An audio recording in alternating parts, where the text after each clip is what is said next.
नमस्कार मित्रों, मैं पंडित अखिल शुक्ल, जय महाकाल आयुर्वेद। आज मैं अपने अनुभव की बात करूंगा और रामचरितमानस की बात करूंगा। देखिए, ये कलयुग का समय, घोर कलयुग का समय चल रहा है। इसमें सब लोग आप परेशान हैं, पूरी दुनिया परेशान है। देख रहे हैं युद्ध चल रहा है और आगामी 24 के बाद 25 और 26 और ख़राब समय आने वाला है। समय आगामी खराब ही आता जाएगा। जब पूरा ख़त्म हो जाएगा इसके बाद ही अच्छा समय आएगा। तो इस खराब समय के में उपाय क्या है? इस खराब समय को काटने के लिए उपाय क्या है? तो बाबा तुलसीदास ने रामचरितमानस की रचना की है और इसको हम नित्य प्रति यदि इसका 5 दोहे पढ़ेंगे तो हमको आत्मिक शांति, मानसिक शांति और बहुत सारे काम में हमारे रुकावट ख़त्म होती है। ये मेरे जीवन का अनुभव है और बड़े बड़े संतों ने भी इस बात की है। और देखिए, सावन का माह जो होता है बड़ा महत्वपूर्ण होता है। रामचरितमानस, देखिए हमारे धर्म ग्रंथों में वाल्मीकि रामायण, रामचरितमानस और गीता, ये 3 चीज़ मुख्य ग्रंथ हैं जिनसे हमें, धार्मिक ग्रंथ तो हैं ही, दैनिक शिक्षा के बड़े ग्रंथ हैं। इनको तो बच्चों को पढ़ाना ही चाहिए। स्कूलों में तो नहीं पढ़ाते पर हमारे घर में इसको ज़रूर पाठ रामचरितमानस का करना चाहिए क्योंकि ये बहुत सरल है। गीता बड़ी क्लिष्ट है। गीता के बारे में जो कर्मण्यवादिते, जो पहला ही श्लोक है और जो बहुत बोला जाता है, उसी का अर्थ गलत बता देते हैं लोग कि आप तो बिना फल की चिंता किए काम करो बस। पर ऐसा करना ठीक नहीं है। शंकराचार्य जी ने भी कहा कि आप जब तक आप लक्ष्य को निर्धारित नहीं करोगे तब तक आप कैसे तैयारी करोगे। आप आईएएस बनना है तो लक्ष्य तो निर्धारित करोगे, हो सेलेक्ट नहीं हो सिलेक्शन वो एक अलग बात है, पर ध्येय तो निर्धारित करना ही पड़ेगा। नहीं तो अंधे जैसे कहीं भी चलोगे तो कहीं भी पहुंच जाओगे, ठोकर खा के गिर जाओगे। बाजार जाना है, सब्जी लेने जाना है तो ध्येय निश्चित किया, आप सब्जी लेने गए हो, ये हो सकता है कि फल आपको ना मिले, सब्जी ना मिले, बाजार ही नहीं लगे उस दिन, या एक्सीडेंट हो जाए या गिर पड़ो, कुछ भी हो सकता है। पर ध्येय निश्चित करके आपको जाना पड़ेगा, तब आपको सफलता मिलेगी। तो बड़ी क्लिष्ट है गीता। अर्जुन जैसा ज्ञानवान सुनने वाला और कृष्ण जैसा कहने वाला, कृष्ण को बांके बिहारी कहते हैं, वो सीधे खड़े नहीं रहते, टेढ़े खड़े। इतना टेढ़ा आदमी है, दुनिया का सबसे बड़ा साइकोलॉजिस्ट है कृष्ण भगवान आपके। जब उनके जैसा कहने वाला और अर्जुन जैसे सुनने वाले को 14 दिन लग गए तो आप और हमको समझने में इतना आसान नहीं है। गीता के श्लोक याद कर लीजिए, वो एक अलग बात है, पर उसको समझना है कि श्लोक को बड़े गूढ़ता का विषय है वो। पर रामचरितमानस बड़ी सरल भाषा में इसलिए तुलसीदास ने लिखी बावन, वो 52 नहीं लिखी है। हनुमान जी के जब वो बड़ा लंबा प्रवचन है, उसके बारे में अपन कभी बात करेंगे। तो बाबा से जब हनुमान जी के दर्शन हुए तो उन्होंने कहा मैं क्या करूं, राम से मिलना है। तो बोले रामचरितमानस की रचना आपको करना है। बोले मैं व्याकरण जानता नहीं। तो बोले मैं राम से प्रार्थना कर दूंगा, आप तो कलम लेके बैठो बस। तो बाबा की कलम पे सरस्वती विराजित होती थी और वो उसकी रचना करते थे। रामचरितमानस ऐसे रची गई। और है क्या, भगवान शंकर से जब पार्वती जी ने पूछा कि तुम किसके ध्यान में लगे रहते हो, तुम तो खुद ही देवादि महादेव हो, फिर आप किसके ध्यान में व्यस्त रहते हो। तो हंसते हुए उन्होंने फिर जो राम का चरित्र उनके मन में था उसकी व्याख्या पार्वती जी से की। इस तरह से रामचरितमानस की उत्पत्ति हुई। ये बड़ी दिव्य चीज़ है। देखिए, भगवान शंकर ने हर मंत्र को कीलित कर दिया, सब लोग जानते हैं। जितने भी मंत्र आपको जो बताए जाते हैं ना, ये सब कीलित है। आप करके देखो, कोई लाभ नहीं होगा। यूट्यूब पे हजारों मंत्र है, एक का लाभ नहीं मिलेगा। गायत्री मंत्र का कीलन कैसे होता है ये आज तक कोई नहीं बताएगा, बड़े बड़े संतों से पूछ लीजिए। पर गायत्री मंत्र का कीलन होता है नर्मदा से, क्योंकि भगवान शिव ने उसको कीलित किया था जब नर्मदा में इतने खड़े होके और गायत्री मंत्र का 1.25 लाख जाप करते हैं, हमने किया है। तो उसका कीलन हटता है, क्योंकि माँ नर्मदा के कंकर कंकर में शंकर है। भगवान शंकर खुद ही प्रसन्न होकर उसका कीलन को हटा देते हैं। तो ऐसे ही मंत्र को, बहुत सारे मंत्रों को जो साधु संत मिले हमको नर्मदा जी के किनारे, बड़े बड़े संत हैं, उन्होंने बताया कि माँ नर्मदा के तट पे बहुत सारे मंत्रों की सिद्धि होती है।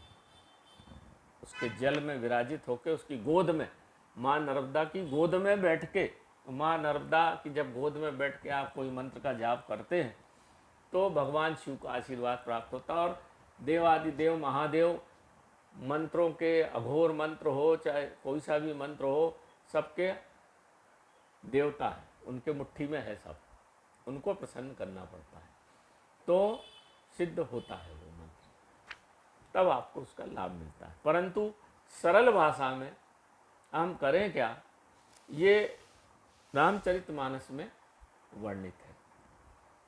आपको रामचरितमानस को, और सावन के महीने में, सावन के माह में, सावन भादो, रामचरितमानस में लिखा, मैं बताऊंगा आगे। रामचरितमानस को सावन भादो में फलती है ये एक वृक्ष है, कल्प वृक्ष है, और सावन के महीने में ये फलती। क्यों फलती भाई? तो हमारे गुरुजी थे जिनकी दोनों आंखें नहीं थी, वो बनारस में भिटौरा में जहाँ भृगु मुनि ने तपस्या की है गंगा के किनारे, उत्तर वाहिनी गंगा, वहाँ हमारे नाना थे। तो वहाँ पे जो हमको बाबा बोलते थे, तो बचपन से वो सूरदास थे, मगर रामचरितमानस का एक चौपाई का अर्थ वो 3 दिन बताते थे, और आप बोलोगे हाँ ये अच्छा, ये अच्छा। तो उनसे बहुत सारा ज्ञान हमको प्राप्त हुआ। और हमारी दादी भी रामचरितमानस बनारस की थी, मैंने बताई भी है। तो रामचरितमानस की ये किताब और ये ग्रंथ और ये रहल उन्हीं ने दी थी, जो आज तक मेरे पास है, मैं पढ़ता हूँ। तो सावन के महीने में क्यों? सावन के माह में भगवान शिव धरती पर घूमते हैं पार्वती जी के साथ। जब हरियाली आ जाती है, पूरी वसुंधरा सुंदर हो जाती है, हरी भरी नदियाँ बह रही हैं किलकिलाती हुई, तो भगवान शिव फिर एक माह घूमते। सब लोग जानते हैं सावन के माह में भगवान शिव की आराधना की जाती है। और भगवान शिव जब देखते हैं कि हमारा शिष्य, हम सब उनके ही बच्चे हैं, देखते हैं कि रामचरितमानस का पाठ कोई व्यक्ति बड़े मनोयोग से कर रहा है, जितना बने उतना करिए, पूरी रामचरितमानस 1 माह में ख़त्म कर लेना चाहिए, तब ये फल इसका पूरा लाभ मिलता है। वैसे तो हर मंत्र का लाभ मिलता है, मैं अभी बताऊंगा। तो वो देखते हैं कि मेरे इष्ट का अवलोक पढ़ रहा है, मेरे इष्ट की पूजा कर रहा है कोई भी, तो उसको फिर भगवान शिव अपना आशीर्वाद दे देते हैं। क्योंकि सावन के भर महीने में यहीं घूमते हैं। आप देखा महाकाल की सवारी निकलती है, डंडी यात्रा और जल लेके जाना, और वो सब सावन माह में होता है। तो भगवान शिव यहीं रहते हैं, इसलिए मैं तो जब भगवान शिव देखते हैं कि आप रामचरितमानस, क्योंकि उनके हृदय में है, और जब वो देखते हैं, सुनते हैं, तो बड़े प्रसन्न होकर आपको आशीर्वाद दे के जाते हैं। और बड़ा सरल है, कहीं भागने की ज़रूरत नहीं, आप इसको करके देखिए विश्वास से, तो बिल्कुल आपको लाभ। पहली बात तो आपके जीवन में कष्ट आएंगे ही नहीं, कष्ट आएंगे तो हल्का फुल्का निकल जाएंगे, और अगर आ भी गए तो इस रामचरितमानस के पाठ से वो नष्ट हो जाते। सुंदरकांड आपने सुना ही होगा। अब मैं केवल ज़्यादा बात नहीं करते हुए आपको इसमें जो लिखा, मैं अपने मन से कुछ नहीं बोल रहा हूँ, मैं कोई बड़ा ज्ञाता नहीं हूँ रामचरितमानस का, ना मैं बड़ा वक्ता हूँ, ना मैं कोई कथावाचक हूँ, पर जो इसमें लिखा है वही आपको बता रहा हूँ। देखिए, रामचरितमानस का बालकांड खोलिए, पेज नंबर 21। एक ही मंत्र सुन लीजिए, ये तो पूरे महामंत्र हैं, मैं बता रहा हूँ कहाँ है। बालकांड का 21 नंबर का पेज खोलिए, और उसमें 15, 16, 17 नंबर की चौपाई पढ़िए।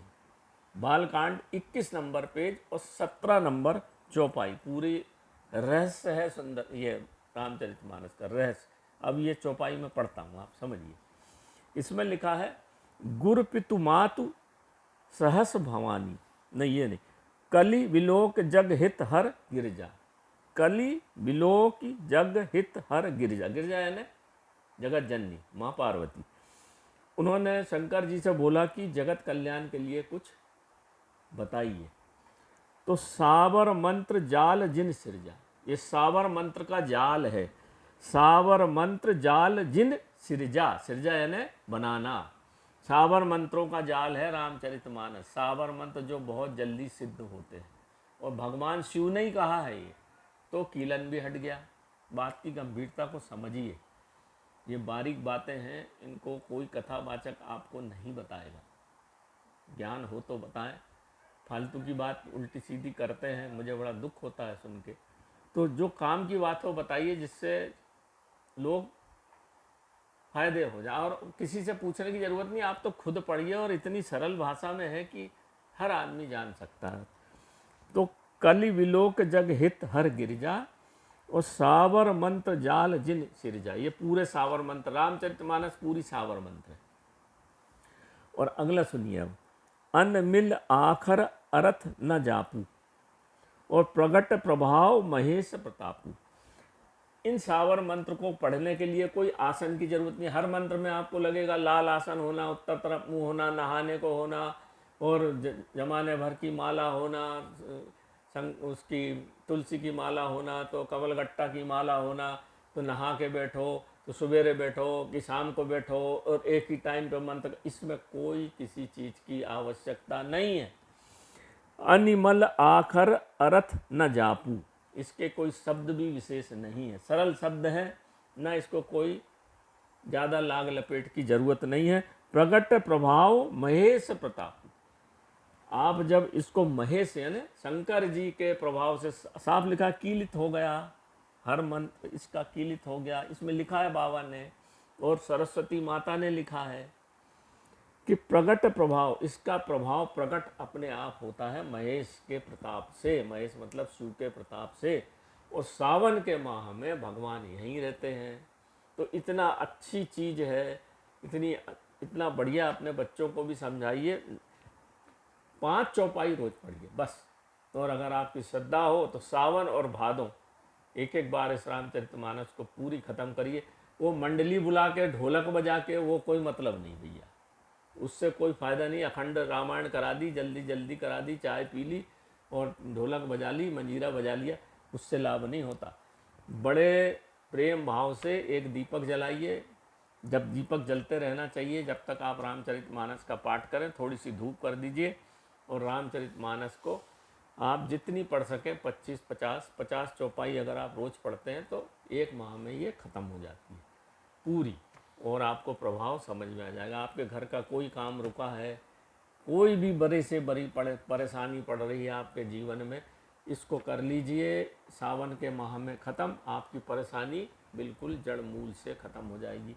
थोड़ा समय लग सकता है, ये कोई तत्काल नहीं होती। आपने जितने प्रभाव से, जितने मन से, जितनी श्रद्धा भाव से पढ़िए, और जिस दिन ख़त्म हो जाए उस दिन 7 कन्या को भोज करा दीजिए।